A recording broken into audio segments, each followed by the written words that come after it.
So hello guys, welcome back to our YouTube channel. Myself Mayur Santosh Dalvi. Smart class या आपल्या YouTube चॅनलवरती आपणा सर्वांचं मी स्वागत करतो आहे. तर मी किती दिवस यूट्यूबवर इनॲक्टिव्ह होतो बिकॉज माझा जो लॅपटॉप आहे तो ओल्ड व्हर्जन आहे आणि सगळे आता फाईल तो डिलीट करत चाललेला आहे. सो मला प्रॉपर पद्धतीने व्हिडिओ प्रॉपर बनवता येत नाही. सो मी नंतर ते घेणार, पण 2021-22च्या विद्यार्थ्यांसाठी मी असं मला वाटू लागलं लॅपटॉपच्या कंडिशन बघता की मी काहीच करू शकत नाही, कारण की लॅपटॉपमुळे सगळं माझं पुढचं काम अडले. So sorry for that.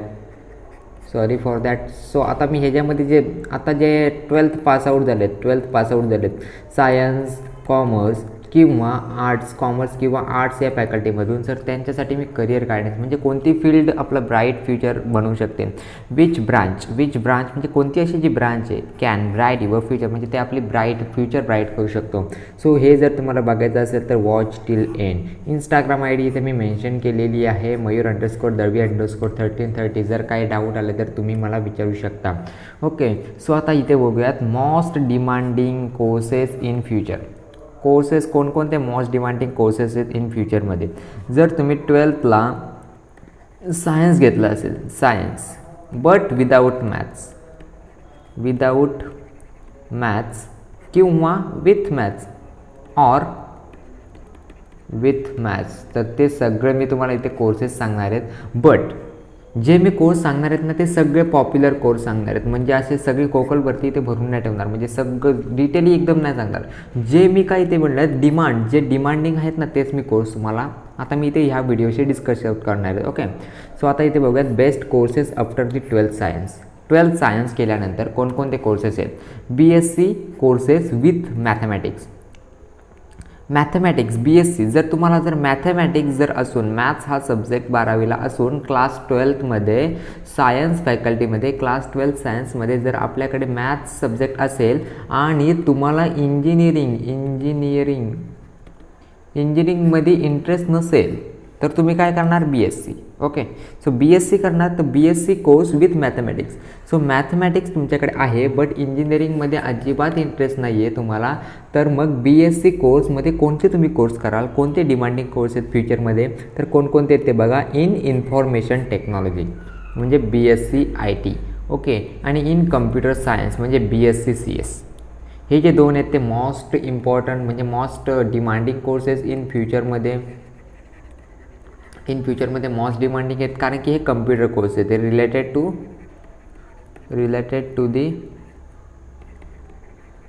कम्प्युटरशी related आहेत. सो हे मोस्ट डिमांडिंग कोर्सेस राहणार आहेत. आणि जर BSc IT केल्यानंतर मग हे बॅचलर डिग्री लागेल तुम्हाला. ओके, आणि जर तुम्हाला शिकण्याची अजूनच इच्छा असेल तर मग MSc IT करू शकता. MSc IT म्हणजे master of science in information technology. आणि BSc CS केल्यानंतर मग याच्यामध्ये काय लागेल, BSc CS केल्यानंतर मग इथे MSc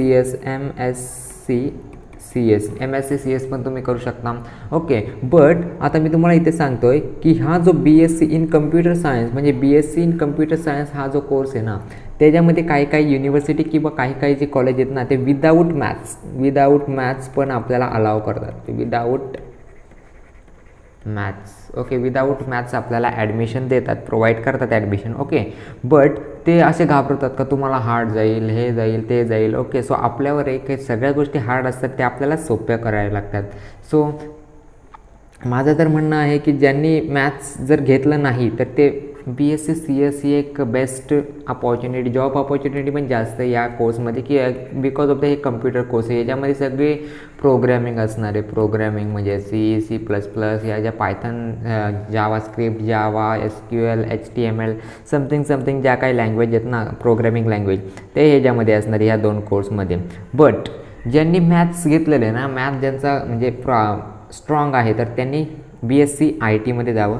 आणि ज्यांनी मॅथ्स एकदम म्हणजे नॉर्मली आहे म्हणजे चांगलं एवढे पण नाही 50%, तर मग त्यांनी काय करायचं, BSc CS मध्ये ॲडमिशन घ्यावं. ओके, असं माझं म्हणणं आहे. आणि असंच आहे की मॅथ्सवाल्याने इथे जास्त प्रिफरन्स देतात आणि इथे कमी, म्हणजे इथे का आता बघा इथे विदाऊट मॅथ्स पण ॲडमिशन घेऊ शकतो BSc CSला, म्हणजे मॅथ्स जास्त करून विचारात घेत नाही. बट इन BSc IT मध्ये तिथे मॅथ्स कंपल्सरीच लागते.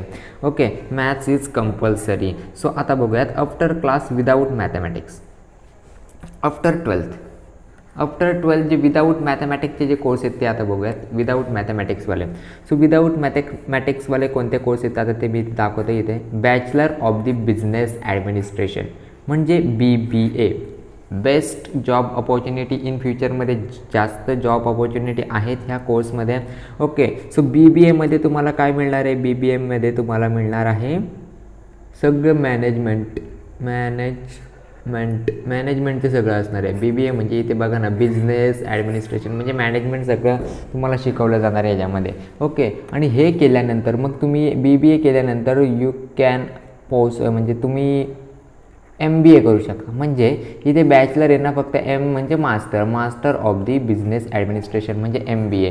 सो MBAसाठी काय करावं लागतं, सो MBAसाठी एंट्रन्स एक्झाम द्याव्या लागतात. ओके, हे विदाऊट मॅथमॅटिक्स म्हणजे इथे एंट्रन्स एक्झाम पण नाही आहे. ओके, एंट्रन्स एक्झाम ह्या कोणत्याच कोर्सला इथे एंट्रन्स एक्झाम तुम्हाला द्यावी लागणार नाही. ओके, काय जे कॉलेजेस आहेत ते स्वतःच्या कॉलेजचे एंट्रन्स एक्झाम इथे एंट्रन्स एक्झाम घेतात, बट मोस्टली इथे एंट्रन्स एक्झाम द्याव्या लागत नाही. सो आता मी इथे सांगतो आहे तुम्हाला की BBA नंतर मग जो मास्टर डिग्री तुम्ही घ्याल MBA. ओके, MBAसाठी एंट्रन्स एक्झाम आहे. MBAसाठी एंट्रन्स एक्झाम कोणती आहे, MAHCET म्हणजे महाराष्ट्र CET. आता नीट लिहून दाखवतो तुम्हाला इथे. MBAसाठीचा आपला विषय चालू आहे ना. MBAसाठीची एंट्रन्स एक्झाम आहे MAHCET म्हणजे Maharashtra CET. MHT CET, MAS CET वेगवेगळ्या. आणि जर कॅटमध्ये जर तुमचं कॅट जर तुम्ही पासआउट केलं तर तुम्हाला मग मोठमोठे कॉलेज लागतात. Okay, IIM college, Indian institute of management, हे कॉलेजमध्ये जर लागलं तर त्या कॉलेजचं पॅकेज जो असतं 20 to 25 लाख पर ॲनम म्हणजे प्रत्येक वर्षाला 20 to 25 लाख त्यांचं पॅकेज आहे. सो कॅटचं प्रिपरेशन ते हार्ड असतं एक्झाम, बट जर प्रिपरेशन जर आपण चांगलं केलं तर तुम्ही कॅट पण काय करू शकता, कॅट पण तुम्ही एकदम इझी पद्धतीने तुम्ही पार पाडू शकता, म्हणजे ते क्रॅक करू शकता. ओके, सो कॅट एक्झाम द्यावी लागते. MBAसाठी BBAसाठी कोणतीही एंट्रन्स एक्झाम द्यावी लागत नाही. आणि काही युनिव्हर्सिटीमध्ये ते स्वतःचे एंट्रन्स एक्झाम कंडक्ट करतात. ओके, सो कॅट आणि MAHCET ह्या तुम्हाला एंट्रन्स एक्झाम द्याव्या लागणार for the admission of MBA. Okay, so cat mostly जर कॅटचं प्रिपरेशन केलं तर तुम्हाला हे प्रिपरेशन होऊन जाईल. परत कॅट अशा बहुतेक आहेत एंट्रन्स एक्झाम. सो इथे MBAसाठी ते एंट्रन्स एक्झाम लागतात. BSc इन नर्सिंगमध्ये तुम्ही BSc करू शकता, त्याला काय लागत नाही. विदाऊट मॅथ्स आता आपण बघतोय, विदाऊट मॅथ्स आणि विदाऊट एंट्रन्स एक्झाम. ज्या विदाऊट मॅथ्सवाल्या ज्या आहेत ना त्यांना एंट्रन्स एक्झाम लागत नाही, फक्त इंजिनिअरिंगसाठी एंट्रन्स एक्झाम लागते. आणि ह्या ज्या आहेत ना दोन इथे इन्फॉर्मेशन टेक्नॉलॉजी आणि कम्प्युटर सायन्स यांना आपण कोणत्याही पद्धतीची एंट्रन्स एक्झाम लागत नाही. ओके, एंट्रन्स एक्झाम म्हणजे CET परत JEE नीट ह्या कोणत्याच एक्झाम त्याला लागू होत नाही. सो BSc नर्सिंग हे पण चांगलं कोर्स आहे. ॲग्रिकल्चर परत फॅशन डिझायनिंग, जर तुम्हाला डिझाईनमध्ये जर इंटरेस्ट असेल तर फॅशन डिझायनिंगमध्ये पण घ्या, खूप स्कोप आहे, पैसा पण जाम आहे. ओके, सो इंटेरियर डिझाईन ह्याच्यामध्ये पण खूप कमाई आहे.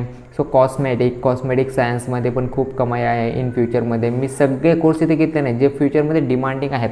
आता कॉस्मेटिक म्हणजे इथे सगळं मेकअपचं सामान येईल. ओके, कॉस्मेटिक म्हणजे एवढी डिटेल नाही माहीत, पण त्याच्या नावावरून तर तेच वाटतं आहे. सो इथे सगळं मेकअपचं सामान आणि इन फ्युचरमध्ये मेकअपचं सगळं बोलवायला आहे, म्हणजे काळ्या माणसाला गोरा करणार, म्हणजे अशी एक पूर्ण इन फ्युचरमध्ये काय येणार आहे ती प्रथाच अशी समजूयात. मायक्रोबायोलॉजीमध्ये BSc इन मायक्रोबायोलॉजी, परत bachelor in pharmacy B.Pharma. Okay, bachelor in pharmacy without मॅथ्सवाले आपण बघतोय. कोणते आहेत कोर्स, सगळे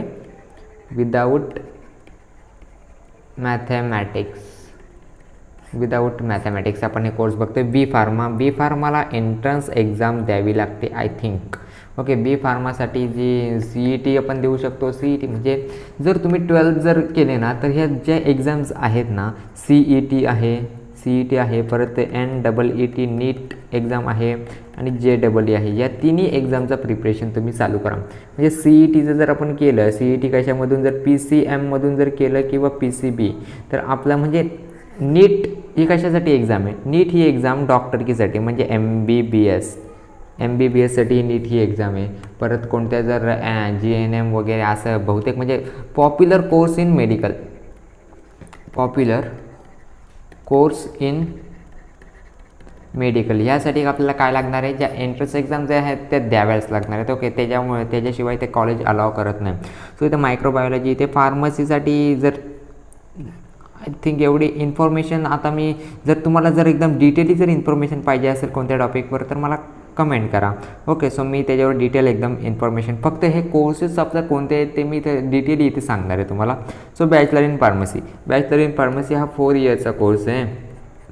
4 इयरचा कोर्स आहे. जॉब ऑपॉर्च्युनिटी जास्त आहेत, बट त्याची फीज मात्र खूप आहे.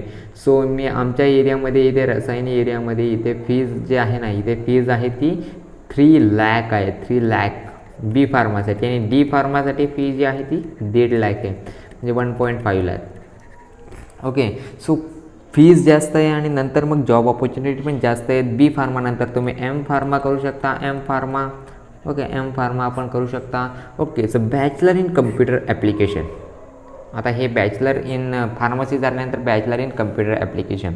सो ह्याच्यामध्ये पण हा कम्प्युटर रिलेटेड कोर्स आहे. बॅचलर इन कम्प्युटर ॲप्लिकेशन म्हणजे कम्प्युटर रिलेटेड कोर्सला इन फ्युचरमध्ये सर्वत्र ठिकाणी डिमांड आहे, बट जॉबसाठी तुम्हाला बाहेर जावं लागेल. इथे तुम्हाला जर तुम्ही जर असे म्हणाल का माझ्या एरियामध्ये मला जॉब पाहिजे, तर that is impossible. Okay, so computer related जे बी तुम्ही म्हणजे कोणती बी फील्ड निवडली तर तुम्हाला मग काय करावं लागेल, बाहेर जाण्याची तुमची तयारी पाहिजे. So bachelor of computer application ह्याच्यामध्ये पण जॉब ऑपॉर्च्युनिटी जास्त आहेत. विदाऊट मॅथ्स ॲडमिशन देतात, आणि मॅथ्स जर असेल तरी मग ठीक आहे, मॅथ्स असला तरी ॲडमिशन देणारच, आणि विदाऊट मॅथ्सला पण इथे ॲडमिशन देतात. Okay, bachelor of computer application. Bachelor of computer ॲप्लिकेशनला कॉमर्सचा पण विद्यार्थी घेऊ शकतो ॲडमिशन, आणि आर्ट्सचा पण विद्यार्थी ॲडमिशन घेऊ शकतो त्याच्यामध्ये. कॉमर्सचा काही युनिव्हर्सिटी देतात आणि काही नाही देत. Okay, so you can do diploma after 12th in it has best job opportunity. म्हणजे आपण जे डिप्लोमा आहे ना, डिप्लोमा पण आपण करू शकतो इन एनी वन फील्ड. कोणत्याही फील्डमध्ये डिप्लोमा अवेलेबल आहे. So diploma in computer engineering, computer engineering तर नाही ना, इंजिनिअरिंग वेगळं आलं. Diploma in computer, diploma in EXTC ते सगळं मी तुम्हाला पुढे सांगेन. सो डिप्लोमा आपण कोणत्याही फील्डमध्ये करू शकतो. सो डिप्लोमा एक जॉब ऑपॉर्च्युनिटी जास्त आहे. ओके, म्हणजे ह्याच्यामध्ये जॉब तुम्हाला लवकरात लवकर मिळू शकतं. ओके, सो आता इंजिनिअरिंग कोर्सेस बघूयात. इंजिनिअरिंग कोर्सेस, सो इथे मी काय दिलेलं आहे, CET, JEE आणि नीट. ओके, इंजिनिअरिंग कोर्सेस म्हणजे आता हे कोर्सेस आता आपण बघूयात. CET, JEE, नीट ह्या ज्या 3 एंट्रन्स एक्झाम आहेत ना. आता CET कशासाठी लागते, CET आपली म्हणजे मेडिकल लाईनसाठी पण आहे, आणि इंजिनिअरिंगसाठी पण आहे. ओके, इंजिनिअरिंगसाठी पण आहे. JEE म्हणजे काय, JEE जर तुम्ही जर क्रॅक केली तर तुम्हाला MTech, BTech या फील्डमध्ये तुम्हाला ॲडमिशन भेटेल, आणि BTechची जॉब ऑपॉर्च्युनिटी पण जास्त आहे. ओके, नीटचं जर आपण प्रिपरेशन कराल तर MBBSसाठी तुम्ही परत कोणत्याही मेडिकल सेक्टरमध्ये तुम्ही जाऊ शकता. स्पेशली MBBSसाठी ही एंट्रन्स एक्झाम आहे, जी क्रॅक करेल त्याला MBBSमध्ये ॲडमिशन मिळू शकतो, बट त्याच्यामध्ये फीज जास्त आहे. सगळीकडे फीजचा प्रश्न येतो. ओके, सो आता इथे बघूयात इंजिनिअरिंगचे कोर्सेस कोणते आहेत. After 12th mechanical engineering, civil engineering. Already you know mechanical engineering म्हणजे तुम्हाला already you know that what is exactly mechanical engineering. Mechanical engineering म्हणजे जर काही जर मशीनमध्ये बिघाड आला तर ते तुम्ही दुरुस्त करा, असं तसं. ओके, सो आता इथे बघा सिव्हिल इंजिनिअरिंग म्हणजे जे बिल्डिंग्स वगैरे आता बांधतात, म्हणजे इन फ्युचरमध्ये त्यालासुद्धा डिमांड राहणार आहे. कारण की इन फ्युचरमध्ये बिल्डिंग्स वगैरे जास्त पद्धतीने जे झाडं बिडं नष्ट करून सगळीकडे बिल्डिंगच दिसणार आहे, आणि श्वास घेण्याचं मात्र काय होणार आहे, वांदे होणार आहेत. ओके, सो आता इथे केमिकल इंजिनिअरिंगला पण इन फ्युचरमध्ये डिमांड आहे. जर तुम्हाला आपल्या एरियामध्ये ह्या रसायन एरियामध्ये जर जॉब पाहिजे असेल तर chemical engineering is best option for you. Okay, आणि मेकॅनिकल पण आहे, इथे मेकॅनिकल पण कंपनी आहेत. सो मेकॅनिकल आणि ह्या एरियातलं जास्त करून मेकॅनिकल आणि केमिकल हे 2 इंजिनिअरिंग घेतात, आणि ऑटोमोबाईल पण नाही जास्त, बट ह्या 2 ज्या आहेत ना त्या कशामध्ये घेतात, ह्या 2 इंजिनिअरिंग्स आहेत ना ते रसायनी एरियामधले, म्हणजे माझ्या एरियामधले जे लोक आहेत ना ती जास्त करून ह्या इंजिनिअरिंगला प्रेफरन्स देतात आणि ह्याच इंजिनिअरिंगला ॲडमिशन घेतात. So electrical engineering is best career for you electronics and telecommunication. EXTC मी बोललो ना मगाशी, तो तेच इलेक्ट्रॉनिक्स अँड टेलिकम्युनिकेशन. याच्यामध्ये तुम्हाला नेटवर्किंग शिकवली जाणार, इलेक्ट्रॉनिक्स शिकवलं जाणार आहे. ओके, सो प्रोग्रॅमिंग तर येणारच, यात पण येणार आहे प्रोग्रॅमिंग. ओके, सो ह्याच्यामध्ये ते नेटवर्किंग वगैरे टेलिकम्युनिकेशन म्हणजे सगळं तुम्हाला ह्याच्यामध्ये शिकवलं जाणार आहे. इलेक्ट्रॉनिक्स म्हणजे कसं एका प्रोडक्टला बनवलं जातं कोडिंगचं यूज करून something. Okay, computer engineering is best job opportunity. Best म्हणजे best, computer engineering best job opportunity आहे. सो कम्प्युटर इंजिनिअरिंगमध्ये काय असणार आहे, प्रोग्रॅमिंग असणार आहे. परत त्याच्यामध्ये ज्या लायनक्स वगैरे ज्या आहेत ना सिस्टीम म्हणजे ऑपरेटिंग सिस्टीम त्या तुम्हाला शिकवल्या जाणार. ओके, बट हे जेव्हा करतो ना आपण जेव्हा आपण जे computer engineering, electronics and telecommunication, computer science engineering, okay, ह्याच्यामध्ये काय आहे, सगळीकडे तुम्हाला प्रोग्रॅमिंगच मिळणार आहे. याच्यामध्ये काय मिळणार आहे, सगळीकडे तुम्हाला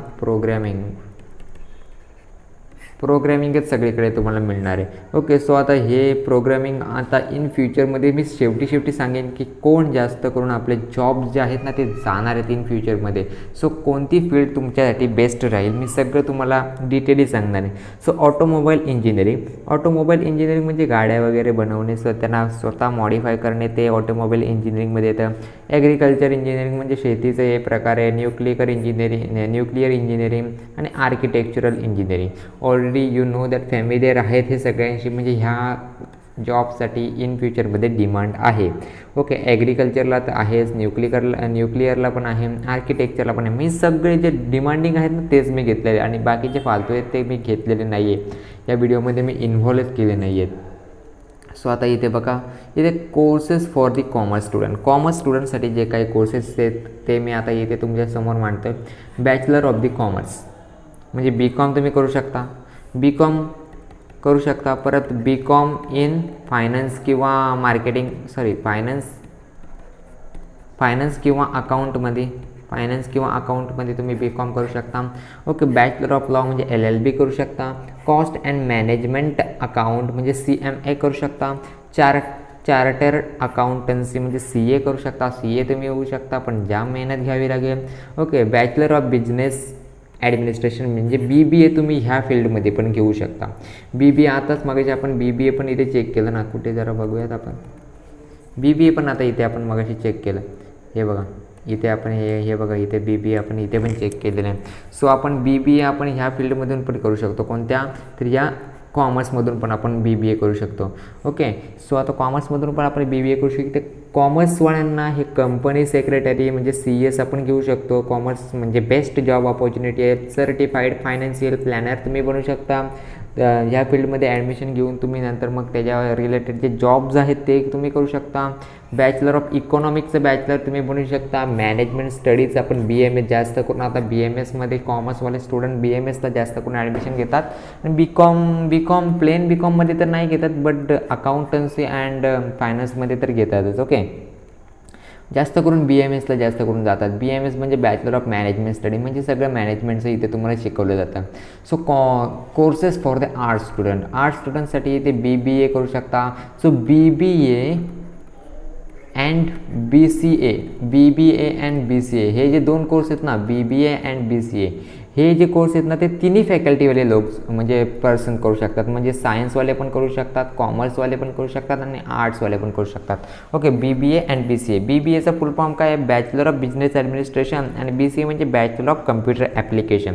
दोघांना पण खूप डिमांड आहे इन फ्युचरमध्ये. बिझनेस म्हणजे सगळीकडे बिझनेस तर आलाच आणि BCA म्हटलं म्हणजे कम्प्युटर रिलेटेड कोणतीही फील्ड घ्या त्यात तुम्हाला प्रोग्रॅमिंग भेटेल आणि इन फ्युचरमध्ये प्रोग्रॅमिंगचं जास्त करून बोलबाला आहे. So courses for the arts student BBA BCA तिन्ही फॅकल्टीसाठी आहेत. आणि ॲनिमेशन हा आर्ट्सवाल्यांसाठी एकदम मस्त उपाय आहे, कारण की ॲनिमेशन म्हणजे जे कार्टून वगैरे बनवतात ना, कार्टून आपल्याला भीम, छोटा भीम, परत कार्टून नेटवर्कवर जे काही हातोडी वगैरे, डोरेमॉन वगैरे समथिंग जे काही आहेत ना ते ॲनिमेशनमधून ते बनवलं जातात. ओके, सो एवढं सगळं झाल्यानंतर मग मी इथे सांगतो तुम्हाला की जॉब अपॉर्च्युनिटी इन फ्युचरमध्ये जे आहे ना आपले जे जॉब्स जे आहेत ना जॉब्स ते जाणार आहेत. तर ते कसं काय मी तुम्हाला इथे नीट सांगतो. आता इन फ्युचरमध्ये काय येणार आहे, समजा आता इन फ्युचरमध्ये आहे ना आपल्याला काय येणार आहे, जे रोबोट्स जे येणार आहेत ना, रोबोट्स आहेत ना इन फ्युचरमध्ये सगळीकडे पसरणार आहे. म्हणजे माणसाची जागा आहे ना ती रोबोट घेणार आहे. म्हणजे ऑटोमेशन अँड आर्टिफिशियल इंटेलिजन्स म्हणजे AI हे आपले नोकरी ती घालवणार आहेत. ओके, सो AIचा आपल्याला तुम्हाला जर नोकरी इन फ्युचरमध्ये वाचवायची असेल तर AI आणि ऑटोमेशनचा आपल्याला स्टडी करावा लागेल. तो आपण इन फ्युचरमध्ये चांगलं म्हणजे करिअर आपलं घडू शकतो. नाहीतर मनुष्य जर प्रोग्रामिंगवर थांबलं तर मग इन फ्युचरमध्ये आपलं करिअर म्हणजे जास्त ब्राईट नाही होणार. सो ऑटोमेशन आणि आर्टिफिशियल इंटेलिजन्सचा आपल्याला अभ्यास करायला पाहिजे. Okay, if you have to bright your future then you have to do the study of automation and artificial intelligence.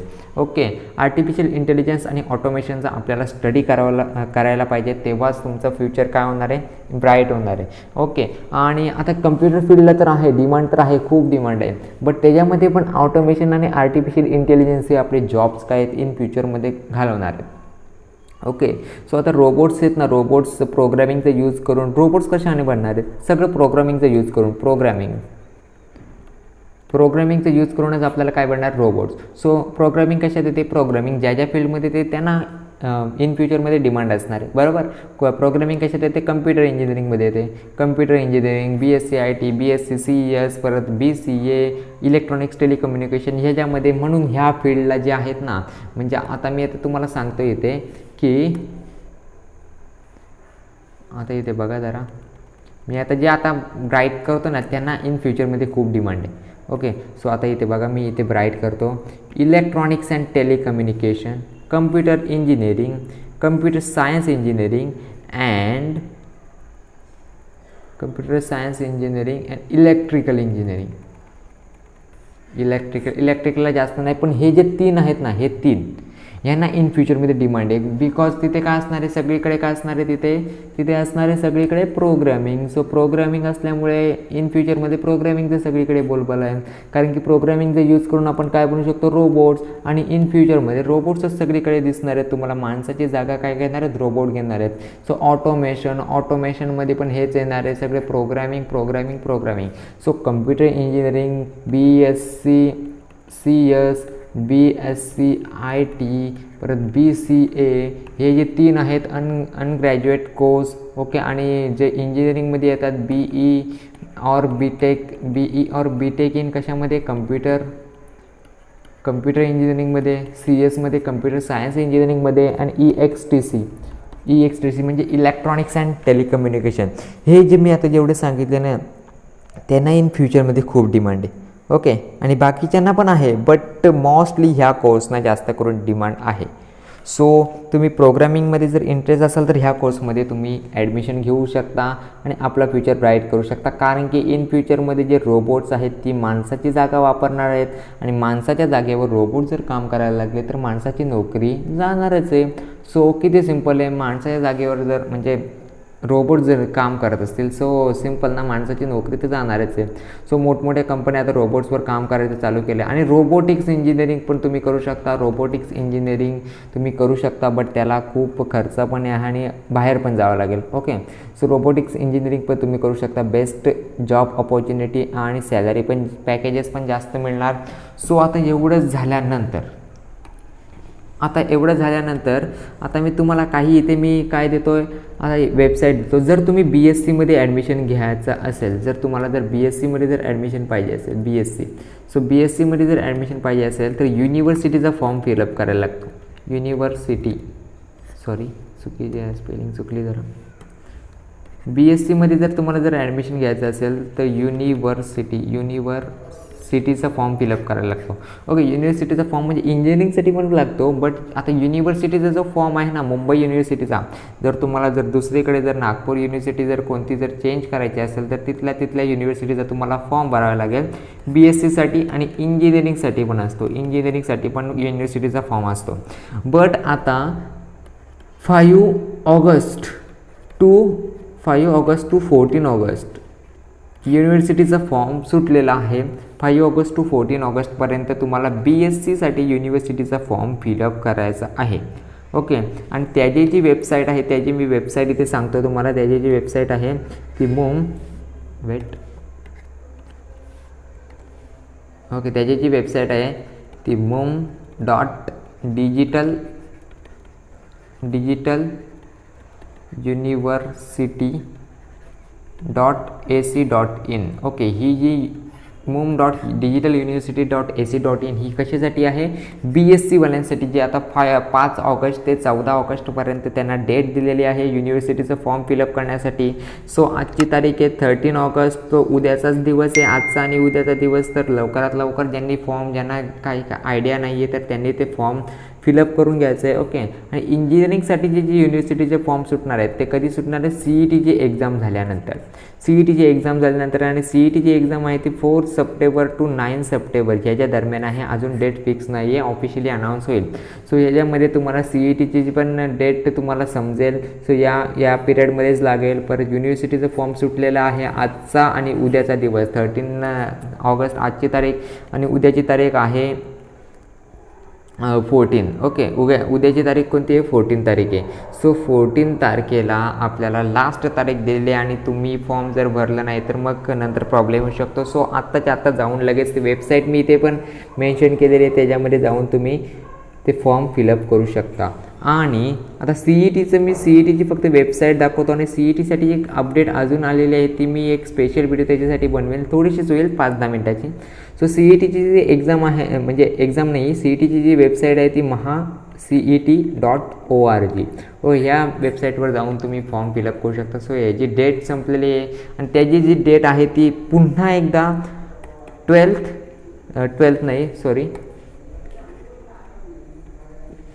12 August to 16 ऑगस्टपर्यंत तुम्हाला डेट अजून एक्सपांड केलेली. ते मी एक सर्क्युलर तुम्हाला दाखवेन. सो त्याच्यासाठी वेगळे व्हिडिओ बनवतो आहे.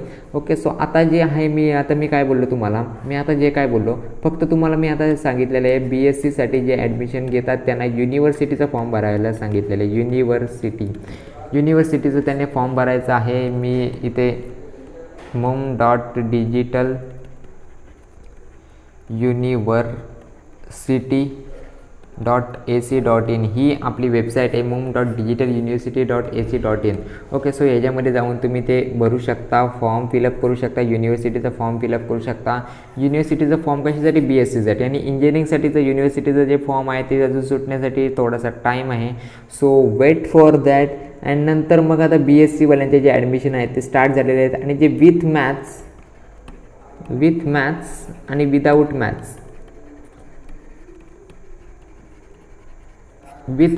विदाऊट मॅथ्स जे ॲडमिशन आहेत ते पण आपले सुरू झालेले आहेत. 3 वर्षाचे जे कोर्स आहेत त्यांच्यासाठी, आणि जे 4 वर्षाचे जे कोर्स आहेत म्हणजे इंजिनिअरिंग झालं, हे ते झालं, सो त्याच्यासाठी आपल्याला वेट करायला लागेल CET एक्झाम, एंट्रन्स एक्झामचा. सो JEEचं प्रिपरेशन ज्यांनी केलेलं आहे त्यांच्यासाठी BTechसाठी ॲडमिशन तुम्ही घेऊ शकता, BTechसाठी. ओके. परत नीटसाठी जे प्रिपरेशन करतायत, नीटसाठी आपण MBBS करू शकता. MBBS म्हणजे डॉक्टर या फील्डला इन फ्युचरमध्ये कधीही डिमांड आहे. म्हणजे डॉक्टर ह्या फील्डला कधीच म्हणजे तो बेरोजगार राहणार नाही. त्याला म्हणजे कुठे ना कुठे तो जॉबला लागणार किंवा स्वतःचा हॉस्पिटल उभारू शकतो. सो म्हणजे डॉक्टर ह्या फील्डला म्हणजे डिमांड तर आहेच इन फ्युचरमध्ये आहेच. ओके. आणि CET ही कशासाठी झाली, मेडिकल लाईनसाठी पण झाली CET, आणि इंजिनिअरिंगसाठी पण झाली, CET. सो आपण जर प्रिपरेशन चालू असेल तर ठीक, तर आपल्याला ॲडमिशनसाठी CETचं वेट करायला लागेल. सो आता मी हा जो लेक्चर आहे तो करतो एंड, आणि आपल्याला मी काय सांगितलं BScसाठीचा जो फॉर्म फिलअप आहे तो करून घ्या पटकन. आणि ही मी इथे वेबसाईट पण इथे मेन्शन केलेली आहे, mum.digitaluniversity.ac.in. सो याच्यावर जाऊन तुम्ही तो फॉर्म फिलअप करून घ्या. आणि BScसाठीचं ॲडमिशन पण स्टार्ट झालेलं आहे. जर तुमच्या कॉलेज कोणता जर जवळ चांगला कॉलेज असेल तर तिथे ॲडमिशन घेऊन टाका. आजचा आणि उद्याचा दिवस तुमच्याकडे पेंडिंग आहे. सो संधीचा लाभ घ्या आणि तो फॉर्म फिलअप करून घ्या. सो मी आता हा लेक्चर करतो एंड. मी CETसाठी जो सर्क्युलर आहे त्याच्यासाठी एक सेपरेट व्हिडिओ बनवेल. सो आता मी इथे बघा, इथे एक लाईन मेन्शन केलेली आहे. So guys these are course for you. म्हणजे हे सगळे मी आता कोर्स डिस्कशन केले ते तुमच्यासाठी आहेत. So you can make future bright Wien you will select someone course among धीज. म्हणजे ह्याच्यापैकी जर कोणतेही तुम्ही जर कोर्स जर सिलेक्शन केलं तर मी काय बोललो जास्त करून प्रोग्रॅमिंगवाले कोर्स इन फ्युचरमध्ये डिमांड आहेत, प्रोग्रॅमिंगवाले आणि रोबोटिक्स ओके, रोबोटिक्स ह्या कोर्सला इन फ्युचरमध्ये मोस्टली डिमांड, खूप डिमांड आहे okay, because of the robots आपले माणसाची जागा घेणार आहे. सो रोबोटिक्सला डिमांड तर राहणार. आणि रोबोटिक्स कशापासून बनतात? प्रोग्रॅमिंगमधून बनतात. सो प्रोग्रॅमिंगला पण डिमांड राहणार आहे. सो डिपेंड ऑन यू, म्हणजे तुमच्यावर डिपेंड आहे कोणत्या फील्डमध्ये, in which field you have interest that field you can choice. कोणत्या फील्डमध्ये तुम्हाला इंटरेस्ट आहे तीच फील्ड तुम्ही चॉईस करा. मी तुम्हाला फक्त त्याची डिटेल सांगितली का कोणकोणते फील्ड तुम्ही विदाउट मॅथ्स तुम्ही घेऊ शकता. So thank you for watching this video. मिळूया नेक्स्ट व्हिडिओमध्ये. आता मी ते 12वीचं सिलेबस आहे ते कवर करू शकत नाही कारण की माझं लॅपटॉप आहे आत्ता पण हँग होतं आहे ओके. सो लॅपटॉप हँग म्हणजे होतं आहे म्हणून मी नीट व्हिडिओ प्रॉपर पद्धतीने व्हिडिओ नाही बनवू शकत. So sorry for that. Thank you so much for watching this video. मिळूया नेक्स्ट व्हिडिओमध्ये. अशाच एखाद्या माहितीच्या व्हिडिओमध्ये मी तुमच्याशी मुलाखत करेन, म्हणजे भेट देईन. आणि आपली जे इंस्टाग्राम ID आहे मयूर_दळवी_1330 याच्यावर तुम्ही मला इंस्टाग्राम IDवर तुम्ही मेसेज करू शकता. If you have any doubt then you can ask me question on this my ID. आणि जर कोणत्या जर टॉपिकमध्ये हे मी आता जेवढे काही टॉपिक सांगितले ना तुम्हाला, आता हे जेवढे काही टॉपिक सांगितले हे जर त्याच्यामध्ये जर तुम्हाला जर कोणत्या जर स्पेशल टॉपिकमध्ये जर तुम्हाला व्हिडिओ पाहिजे असेल तर तुम्ही मला कमेंट करू शकता. सो तुम्ही मला काय करू शकता, कमेंट करू शकता आणि मी त्याच्यावर प्रॉपरली एकदम व्हिडिओ बनवेल ओके, डेफिनेटली बनवेल. फक्त कमेंट बॉक्समध्ये तुम्ही कमेंट टाका किंवा माझ्या इंस्टाग्राम IDवर तुम्ही मला कमेंट टाकू शकता मयूर_दळवी_1330. I will definitely help you okay. So bye, God bless you, take care.